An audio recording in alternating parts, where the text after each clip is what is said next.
Hello friends, तो आज की वीडियो में मैं आपको सिखाने जा रहा हूँ आगे बेल्ट और पीछे इलास्टिक वाला सर्कुलर प्लाजो कैसे बनाया जाता है। इस सर्कुलर प्लाजो को आप लॉन्ग कुर्ती के साथ भी पहन सकते हो या फिर क्रॉप टॉप के साथ भी पहन सकते हो, आपकी चॉइस पे डिपेंड करता है। और फ्रेंड्स, साथ ही साथ मैं आपको ये भी बता देना चाहता हूँ कि अगर आप हमारा ऑनलाइन स्टिचिंग कोर्स ज्वाइन करना चाहते हो तो स्क्रीन के ऊपर आपको 2 नंबर दिखाई दे रहे होंगे। इन नंबर पर कॉल करके पूरे कोर्स की डिटेल्स ले सकते हो। तो फ्रेंड्स, अब शुरू करते हैं आज की वीडियो और सीख लेते हैं कुछ नया। तो सर्कुलर प्लाजो बनाने के लिए सबसे पहले मैं आपको ये बता देता हूँ कि कपड़ा आपको कितना लेना है। कम से कम 2.5 मीटर कपड़ा चाहिए। अगर लंबाई थोड़ी ज़्यादा हो तो आप 3 मीटर कपड़ा भी ले सकते हो। और उसके बाद ये देखिए कपड़े को बिछाना कैसे है। ये देखिए कपड़े को इस प्रकार से बिछा रखा है मैंने डबल में, और टोटल मेरे पास ये जो कपड़ा है ये है 3 मीटर। अब मैं बताता हूँ 3 मेज़रमेंट चाहिए होते हैं। पहला मेज़रमेंट होता है लंबाई का। जैसे कि आपको पता लंबाई है 39, के फॉर कमर, कमर है 32 और हिप इसका 36। 3 नाप चाहिए, लंबाई, कमर और हिप। कपड़े को इस प्रकार से बिछाने के बाद अब कपड़े को पहले देनी है आपने एक ट्रायंगल वाली शेप। अब इस शेप को कैसे देना है, ये देखिए इस साइड से, ये देखिए ये जो कपड़ा मैंने बिछा रखा है, तो आपको ये 2 कोने उठा लेने हैं। ये देखिए ऐसे कैसे, ये जो किनारे वाले हिस्से हैं इनको आपने ऐसे उठाना है और इस प्रकार से इसको दूसरी साइड आपने लेकर जाना है। इस प्रकार से देखें, इसको अच्छी तरह से मैं सेट कर लेता हूँ। तो आपका जो ट्रायंगल है कुछ इस प्रकार से बनेगा। इस साइड में ये देखिए, इस साइड में आपका एक कॉर्नर बन जाएगा, जैसे कि आप देख सकते हो। बिल्कुल कॉर्नर आपको इस प्रकार से बनाना है, बिल्कुल बराबर रखते हुए। और अब कपड़े को आपने इस प्रकार से घुमा लेना है, ये देखें। तो ये बन गई इसकी ट्रायंगल वाली शेप। तो इस प्रकार से कपड़े को बिछाने के बाद जब इसकी ट्रायंगल वाली शेप बन जाती है, फिर अब इसमें आपको करनी है मार्किंग। अब मार्किंग कैसे करनी है, तो सबसे पहले जब कपड़े को ऐसे बिछा लेते हैं तो मार्किंग के लिए आपको कमर का निशान लगाना होता है। तो कमर का निशान आपको कैसे लगाना है, कमर का जो निशान लगाना है आपको इस कॉर्नर से लगाना है। कैसे लगाना है, कमर है टोटल इसकी 32। अब 32 का आपको करना है 1/4। 1/4 कितना होता है, 8। 8 चौक 32। इंची टेप को आपने इस प्रकार से रखना है, देखें ऐसे, और इसको धीरे धीरे धीरे धीरे नीचे लेकर आना है, ऐसे सीधा का सीधा। और इसको वहाँ तक लेकर आना है कि इसके आगे कम से कम, जैसे यहाँ पर 8 तो आ रहा ही है, और 8 के आगे कम से कम ये जो कपड़ा है ना आपका ये वाला 3.5 या 4 इंच एक्स्ट्रा होना चाहिए। तो दोबारा बता देता हूँ, जितनी भी कमर होती है, कमर का चौथा हिस्सा करने के बाद जैसे 8 चौक 32 यहाँ पर आ रहा है, ठीक है, आप ये देख सकते हो। बिल्कुल सीधा एक निशान लगा लो यहाँ पर, ये बिल्कुल सीधा यहाँ पर आपको स्केल से निशान लगा लेना है। और जहाँ पर भी आपकी कमर आ रही है, जैसे कमर आ रही है 8 चौक 32, और इसके आगे कम से कम 3.5 या फिर 4 इंच कपड़ा आपका एक्स्ट्रा होना चाहिए। वो क्यों होना चाहिए वो मैं आपको बताऊंगा। कमर जो कभी भी ये सर्कल प्लाजो को सीधी नहीं करती, हमेशा राउंड में कटती है। अब राउंड में इसको कैसे घुमाना है, तो देखें आप यहाँ से देखें कि यहाँ से लेकर यहाँ तक टोटल दूरी कितनी आ रही है, वो आ रही है 14 इंच। तो इंची टेप को आपने ऐसे कैसे राउंड में रखना है, और 14 इंच जहाँ पर आ रहा है वहाँ पर आपने इस प्रकार से राउंड में सर्कल में इस निशान को लगाना है। ये देखें इस तरह से। तो कमर जो इस प्रकार से इसकी गोलाई में हो जाएगी, और ये जो दूरी है दोनों तरफ से बिल्कुल बराबर रहेगी। अब एक बार कमर को दोबारा नापते हैं। ये देखिए इस प्रकार से राउंड में जब नापेंगे कमर को 8 चौक इस तरह से देखें 32। अब ये जो एक्स्ट्रा कपड़ा बच रहा है ना, ये वाला हमारे पास 2.5 इंच के करीब बच रहा है कम से कम। बाकी इधर थोड़ा छोटा बड़ा होता है, तो 2.5 इंच जो है बिल्कुल कम से कम तो होना ही चाहिए, जिसमें आप अपनी इलास्टिक को एडजस्ट कर सको। तो इस प्रकार से जो ये कपड़ा यहाँ से 4 साढ़े 4 था, वो केवल यहाँ पर 2.5 इंच एक्स्ट्रा रह जाता है जब इसको राउंड में हम करते हैं। इसके बाद क्या करना है, जब आपने कटिंग करनी है तो यहीं से कटिंग करनी है। कटिंग के लिए आपको यहाँ पर ½ इंच ऊपर से कटिंग करनी होती है, जो इसमें मार्जिन के तौर पर हम रखते हैं। तो पहले हम यहाँ से इसकी कर रहे हैं कटिंग। तो इस प्रकार से, तो ऊपर का जो काम है कमर का वो तो हो चुका है।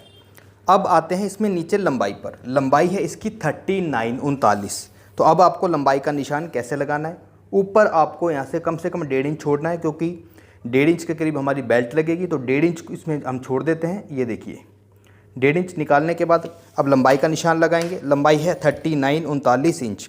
39 पे आपको निशान लगाना है, और इसी प्रकार से इस निशान को आपने पूरे सर्कल के तौर पर बनाना है।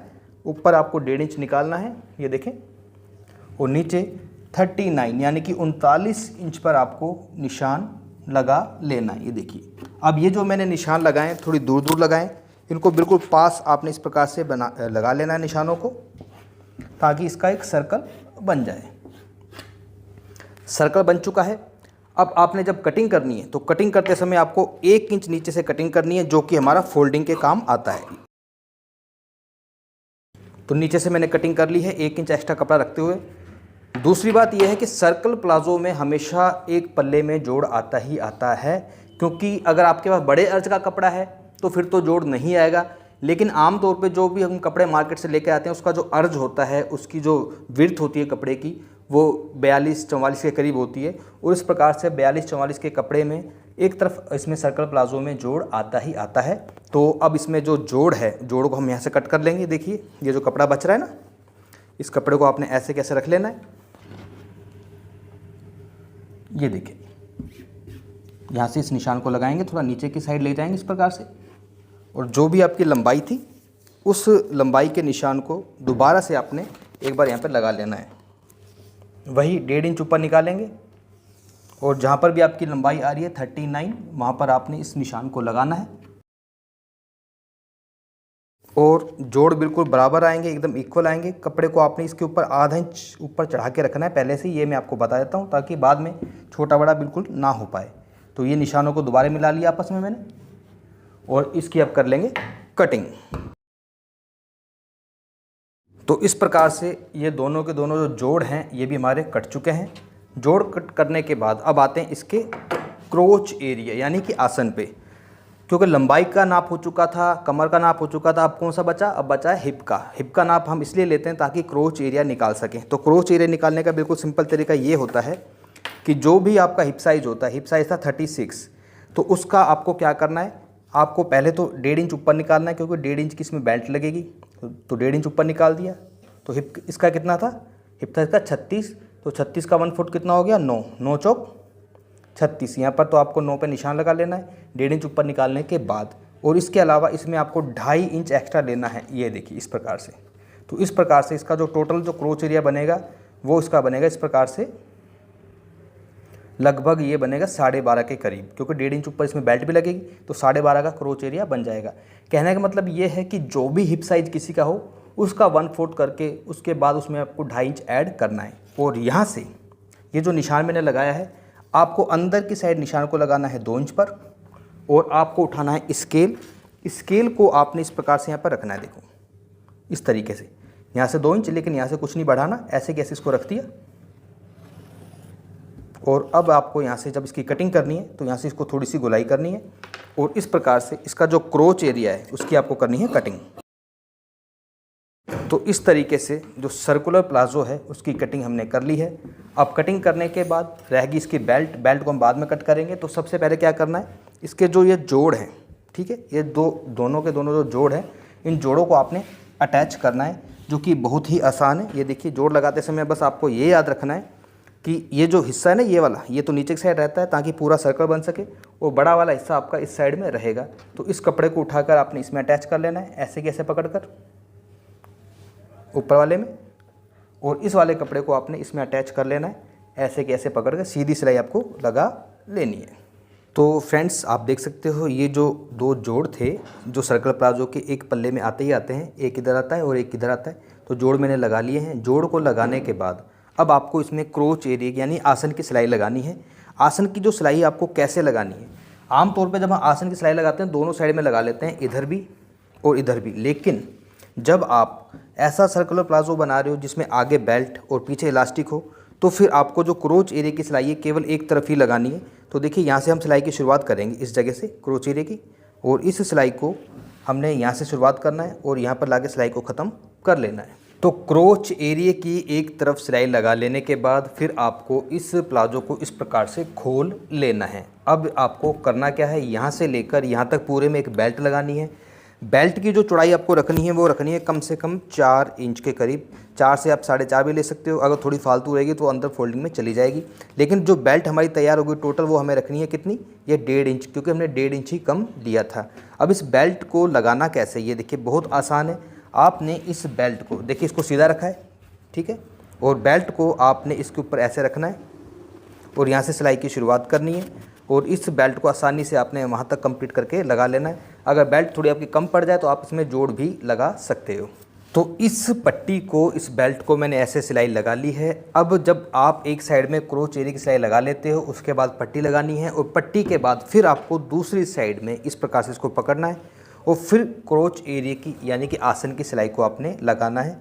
इस प्रकार से इसको यहाँ से पकड़ें और सीधी सिलाई को इस प्रकार से यहाँ से आप निकाल लें। पट्टी को मैंने अटैच कर लिया है। पट्टी को अटैच करने के बाद अब जो सबसे इम्पोर्टेंट काम है वो है इसमें बेल्ट और लास्टिक कैसे लगानी है। तो सबसे पहले आपको लेनी है ये बेल्ट। ये बेल्ट आपको कितनी लेनी है, पेस्टिंग बेल्ट जो है आप इसमें बुकरम भी यूज़ कर सकते हो। कमर जितनी भी होती है, कमर का हाफ आपको लेना है। कमर है 32, तो 32 का हाफ कितना होता है 16 इंच की आपको लेनी है ये पेस्टिंग पट्टी, या फिर आप बुकरम भी ले सकते हो। और इसके बाद जो आपको लास्टिक लेनी है, ये देखिए ये लास्टिक है। तो सबसे पहले इस लास्टिक को इधर मैं अटैच करूँगा एक सिलाई लगाकर। यहाँ पर देखिए एक सिलाई लगा के इसको मैं अटैच करूँगा, फिर पूरा इसका एक सर्कल बनाऊँगा। कितना रखना है वो मैं आपको बताता हूँ। अटैच मैंने कर लिया है, सिंपल तरीके से सिलाई लगाई है। इसके बाद अब इसको नापेंगे टोटल यहाँ से लेकर यहाँ तक। कमर है कितनी 32 इंच आ रहा है हमारा इस जगह पर, ठीक है। लेकिन आपको जो लास्टिक है ना पीछे की, ये कमर जितनी भी होती है उससे कम से कम आपको 3 इंच कम रखनी है। तो 32 में से 3 गए, 1 2 3, तो टोटल कितना बना 29 इंच। 29 इंच पे आपको करनी है कटिंग इस तरह से। और अब इसको आपने यहाँ से भी अटैच कर लेना है। ये देखिए इस जगह से इसको अटैच कर लेंगे सिंपल सिलाई लगाकर। उसके बाद पीछे वाले भाग में हमारे पूरे में लास्टिक रहेगी और आगे वाले भाग में हमारी ये रहेगी पेस्टिंग। तो पहले इसको मैं अटैच कर लेता हूँ, फिर मैं बताता हूँ इसको कैसे इसके अंदर एडजस्ट करना है। तो आप देख सकते हो पीछे के पार्ट में रहेगी लास्टिक और आगे रहेगी बेल्ट। बेल्ट मैंने ली है टोटल 16 इंच और पीछे जो रहेगी लास्टिक इस प्रकार से एडजस्ट होगी। अब इसे लगाना कैसे, तो लगाते समय आपको जिस चीज़ का याद रखना है, ये देखिए आगे वाला पार्ट है जिसमें जोड़ नहीं नज़र आ रहा, तो आगे वाले हिस्से में हमेशा आपको क्या रखना है, इस पेस्टिंग वाले हिस्से को रखना है। और पीछे वाले हिस्से में जहाँ पर ये जो जोड़ होते हैं ना, ये वाले पीछे वाले हिस्से में जाएगा हमारा लास्टिक वाला पार्ट। अब आपको क्या करना है, इस प्रकार से इसको सेंटर से पकड़ना है और यहाँ पर एक निशान लगा लेना है इस तरह से। देखिए ये मैंने निशान लगा लिया दोनों ही साइड। अब आपको करना क्या है, इस देखिए आगे वाले हिस्से को उठाएंगे ऐसे, ठीक है, और इसको आपने ऐसे फोल्ड करना है। ये जो लास्टिक, ये जो पेस्टिंग वाला हिस्सा है ना, ये वाला, ये आपका बिल्कुल यहाँ पर आएगा। देखिए इस सिलाई के पास यहाँ पर ऐसे, और आपने इसको ऐसे फोल्ड करना है और यहाँ से आपने सिलाई की स्टार्टिंग करनी है। सारे मार्जिन को अंदर रखना है और आपको यहीं से सिलाई की शुरुआत करनी है। पहले एक सीधी सिलाई लगा लेनी है ताकि ये जो पेस्टिंग बेल्ट है इसके साथ फिक्स हो जाए, और उसके बाद आपको सिलाई को लगाना है। कैसे लगाना है, चलते हैं मशीन पर। तो पहले बीच में एक सिलाई लगा लेंगे, कच्ची सिलाई है ये, इसको बाद में उधेड़ लेंगे ताकि ये अपनी जगह बिल्कुल फिक्स रहे, सेंटर में रहे। ये देखिए ये मैंने बिल्कुल सेंटर से सिलाई लगाई है। अब इसको आपने इस प्रकार से लगाना है। देखें ये जो नीचे का मार्जिन है ये आपको ऊपर की साइड रखना है और इसके साथ साथ आपको सिलाई को लगाते हुए चलना है। ये देखें इस तरीके से इसको फोल्ड करते चलें। अब यहाँ पर जो ध्यान देने वाली बात है वो क्या है, देखिए जहाँ पर ये जोड़ आ रहा है ना पेस्टिंग का, आपको दिख रहा होगा। इस जोड़ पर जब आप पहुँच जाओ, ये देखिए इस तरीके से, उसके बाद आपको यहाँ से मशीन को ऐसे उठाना है और यहाँ पर एक सिलाई लगानी है और इस सिलाई को वापस लेकर आना है, ठीक है। और इसके बाद फिर अब आपने इस सिलाई को कंटिन्यू करना है। लास्टिक इसके अंदर रहेगी और इस कपड़े को आपने ऐसे कैसे फोल्ड करते हुए चलना है, यानी कि जो बेल्ट है हमारी उसको आपने फोल्ड करते हुए ऐसे कैसे, नीचे वाली सिलाई के ऊपर सिलाई आपकी आनी चाहिए। इस चीज़ का भी आपको ध्यान रखना है।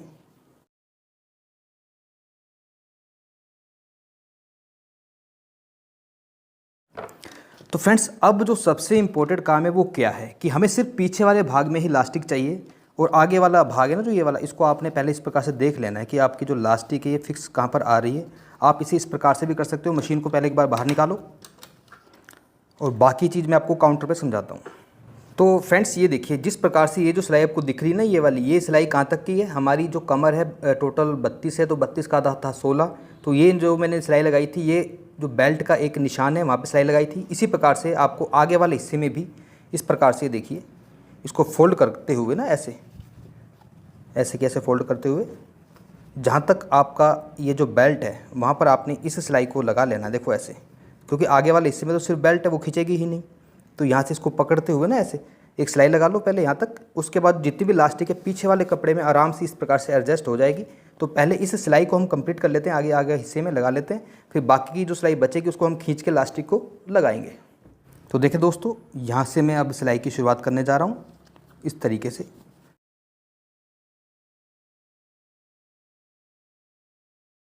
तो आगे वाले हिस्से में तो लग चुकी है हमारे में बेल्ट, जो भी एक्स्ट्रा धागे हैं इनकी कटिंग कर लेंगे, और बाकी का जो कपड़ा बच रहा है ना ये वाला, इस सारी की सारी लास्टिक को इसके अंदर हमने इस प्रकार से खींच के एडजस्ट करना है, और ये जो बचे हुए कपड़े को आपने इस प्रकार से इसमें स्टिच करना है। देखें कैसे, अब जहाँ से सिलाई को छोड़ा था वहीं से सिलाई की शुरुआत कर लेंगे।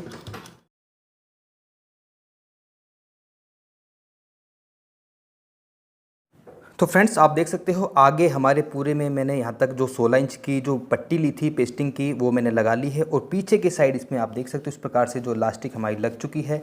लास्टिक अपनी जगह बिल्कुल फिक्स रहे, अपनी जगह से हिले नहीं, तो बिल्कुल सेंटर में जो सिलाई इसमें लगाई जाती है वो सिलाई अब मैं आपको बताता हूँ कैसे इसमें लगानी है।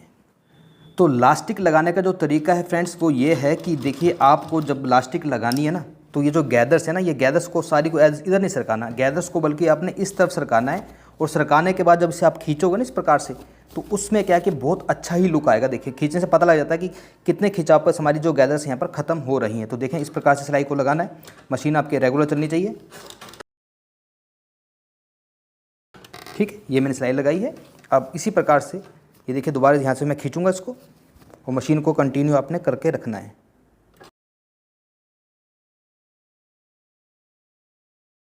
तो इस प्रकार से ये जो सेंटर की जो सिलाई होती है ये बहुत ज़रूरी होती है, जो कि मैंने इसमें लगा ली है। और इस सिलाई को लगाने के बाद अब इसमें जो भी एक्स्ट्रा धागे आपको नज़र आ रहे हैं, जो भी हमने एक्स्ट्रा जो इसके अंदर सिलाई लगाई थी वो आपको उधेड़ लेनी है। एक्स्ट्रा सिलाई इसके अंदर कौन कौन सी है, देखो ये सिलाई इसमें एक्स्ट्रा नहीं है, ये आपको परमानेंट रखनी है, क्योंकि यहाँ से इसमें जो आगे पेस्टिंग वाला भाग था और पीछे वाला भाग में लास्टिक थी। और यहाँ पर एक सिलाई लगाई थी मैंने बीच में, वो मैंने ऑलरेडी इसमें उधेड़ दी है। अब इसमें क्या काम रह गया, जो जैसे हम नॉर्मल सर्कुलर प्लाजो बनाते हैं उसी प्रकार से इसको बस आपने बनाना है। ये देखिए, अब आपको उसके जो क्रोच एरिया की जो सिलाई थी ना, ये आसन की सिलाई, इसको आपने इस प्रकार से पकड़ना है, यहाँ से एक छोर से इस जगह से यहाँ से सिलाई की शुरुआत करनी है, आसन से आसन को मिलाते हुए। ठीक है, और इस सिलाई को आपने दूसरे छोर में इस प्रकार से निकाल लेना है। ये देखिए इधर से ये सिलाई कंप्लीट हो जाएगी। इस सिलाई को लगाने के बाद आपके पास ऑप्शन है, नीचे आपने पीको करनी है पीको कर लो, अगर इसे फोल्ड करना है तो कम से कम आपको फोल्ड करना होगा, और उसके बाद ये जो सर्कुलर प्लाजो आपका कंप्लीट हो जाएगा। पहनने के बाद इसका जो लुक है वो कैसा आएगा वो भी मैं आपको दिखाता हूँ।